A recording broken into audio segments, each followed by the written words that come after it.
नमस्कार, मैं हूं आपके साथ नेहा शाह और आप देख रहे हैं educationbeats.com। देश में बढ़ रहे बलात्कार के पीछे लोगों की मानसिकता और कानून व्यवस्था है अहम जिम्मेदार।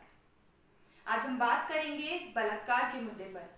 आज हम बात करेंगे कि क्या वो कारण हैं जिनकी वजह से देश में लगातार बलात्कार बढ़ते जा रहे हैं। आपने अक्सर टीवी या अखबारों में रोजाना कम से कम 10 से 12 खबरें बलात्कार के बारे में तो जरूर पढ़ी होंगी, क्योंकि अक्सर रोजाना तौर पर 8 से 10 खबरें तो संज्ञान में आती ही हैं। पर कभी कभी ये खबरें इतनी हृदय विदारक हो जाती हैं कि हमें सोचने पर मजबूर कर देती हैं। इन खबरों में कहीं एक युवती द्वारा 29 लोग गैंगरेप करते हैं, तो कहीं युवती और बच्ची को जलाकर फेंक देते हैं। ये खबरें तब और अहम हो जाती हैं जब बच्ची और लड़की एवं महिलाओं के बलात्कार के पीछे उनके स्वयं के सगे संबंधी बाप और भाई का हाथ होता है।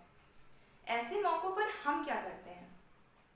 बेशक हम समाज, न्याय व्यवस्था और कभी कभी तो लड़कियों के पहनावे को भी कोसते हैं। एक बार रेप की खबर सामने आने के बाद हम जबरदस्त सोशल मीडिया पर प्रोटेस्ट करते हैं, कैंडल लेके जमीन पर उतरते हैं, पर कुछ दिनों बाद हम ये सब भूलकर अपनी दिनचर्या को फॉलो करने लगते हैं। सामने आने के बाद जब भी बलात्कार के पीछे की वजह जानने की कोशिश की है, तो अधिकतर लोगों ने लड़कियों को मिली आज़ादी और उनके पहनावे पर अहम प्रश्न उठाया है।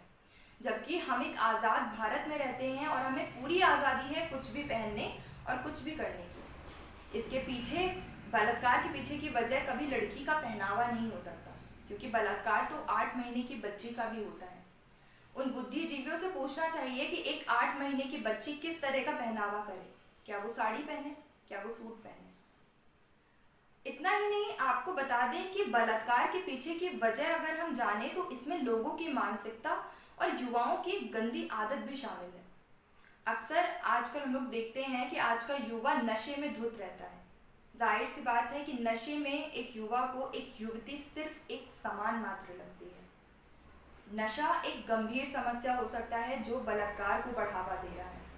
इस दौरान गंदी मानसिकता भी अहम मानी जाती है। सबसे बड़ा प्रश्न उठता है कि क्यों हम इस गंदी मानसिकता को रोक नहीं सकते?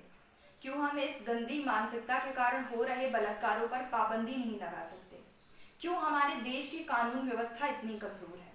जी हाँ, किसी भी अपराध को रोकने के लिए उसकी कानून व्यवस्था बेहद सख्त होनी चाहिए। अगर आपको बलात्कार के मामले में भारत की कानून व्यवस्था से अवगत करवाएं, तो आपको बता दें कि आपराधिक नियम 2018 के तहत जब जम्मू कश्मीर में कठुआ में एक बलात्कार का मामला सामने आया, जिसमें 8 साल की बच्ची के साथ अपहरण और सामूहिक दुष्कर्म किया गया था।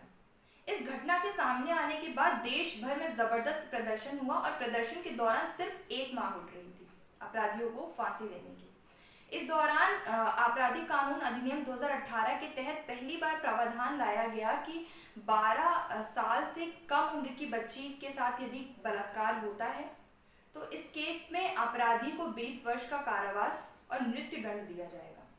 जिसके बाद इंडियन पैनल कोड द्वारा इस संविधान में एक नया कानून जोड़ा गया, जिसमें ये लिखा गया कि यदि बच्ची की उम्र 16 साल से कम है और उसके साथ बलात्कार हुआ है तो अपराधी को 20 वर्ष का कारावास दिया जाएगा। इस दौरान यदि अपराधी की गतिविधियां सही नहीं होती हैं तो उसे मृत्यु दंड भी दिया जा सकता है। परंतु अभी तक हमारे देश में बलात्कार के लिए सिर्फ मृत्यु दंड जैसा कोई कानून नहीं है। आजकल लोगों की मांग लगातार उठ रही है कि अपराधियों के अपराध को एवं बलात्कार को रोकने के लिए यदि मृत्यु दंड लागू कर दिया जाए तो भारत में बेशक बलात्कार कम हो सकते हैं। इस दौरान लोगों का कहना है कि सिर्फ मृत्यु दंड लागू करने से नहीं होगा, आपको 4-5 अपराधियों को जनता के सामने, जनता को न्याय दिलाने के लिए उन्हें फांसी पर लटकाना आवश्यक होगा, जिससे लड़कियों में भी बलात्कार का भय दूर हो सके और वो खुल के अपना जीवन यापन कर सके। बलात्कार तो दूर, जब वैवाहिक बलात्कार जैसे मुद्दे सामने आते हैं तो ऐसा लगता है कि किसी भी कानून को कोसने से पहले हमें सबसे पहले लोगों की मानसिकता को कोसना चाहिए, क्योंकि यदि एक स्त्री अपने घर में सुरक्षित महसूस नहीं कर रही है तो कोई कानून उसकी सहायता कभी नहीं कर सकता। इस दौरान हमारी आपसे बस एक यही अपील है कि स्त्रियां खुद को सशक्त बनाएं, खुद को शक्तिशाली बनाएं। जब भी वो किसी से बात करे तो पूर्ण आत्मविश्वास के साथ करें, ताकि कोई भी व्यक्ति उन्हें डरा हुआ ना देखे, क्योंकि अक्सर ऐसी घटनाएं तभी घटित होती हैं जब बच्चियां या महिलाएं डरी हुई होती हैं। महिलाओं को ज़रूरत है कि वो अपने शारीरिक जीवन में बदलाव लाएं, अपने शरीर को बेहद सशक्त बनाएं, ताकि कोई भी पुरुष उन्हें छूने से पहले 10 बार सोचे। इस दौरान आजकल की जनरेशन को कई तरीके की शारीरिक गतिविधियां भी करवाई जाती हैं, ताकि वो अपने आने वाले जीवन में इस तरह की समस्याओं का बखूबी सामना कर पाए। जाहिर सी बात है कि हमारे समाज में आज भी कई ऐसी स्त्रियां हैं जो हमारे लिए एक उदाहरण। हमने गीता फोगाट, बबीता फोगाट, मैरी कॉम, नीरजा, कई ऐसी स्त्रियों को देखा है जो आज हमारे देश के लिए क्या कुछ कर चुकी हैं। फिर वो एयरफोर्स हो, नेवी हो या इंडियन आर्मी, हर क्षेत्र में महिलाओं का प्रदर्शन बढ़ता जा रहा है। और उसका सिर्फ एक कारण है कि इन महिलाओं ने खुद को सशक्त और शक्तिशाली बनाया है। जाहिर सी बात है कि अगर एक महिला अपने आत्मविश्वास से परिपूर्ण है, परिपक्व है, तो कोई भी पुरुष कभी उसका सामना नहीं कर सकता। यदि आपको किसी चीज़ से डर लग रहा है तो उस डर को अपने आत्मविश्वास से जीतिए, तभी हम इन बलात्कार जैसी समस्याओं पर काबू पा सकते हैं। आज के लिए बस इतना ही, फिर मिलेंगे किसी नए मुद्दे के साथ।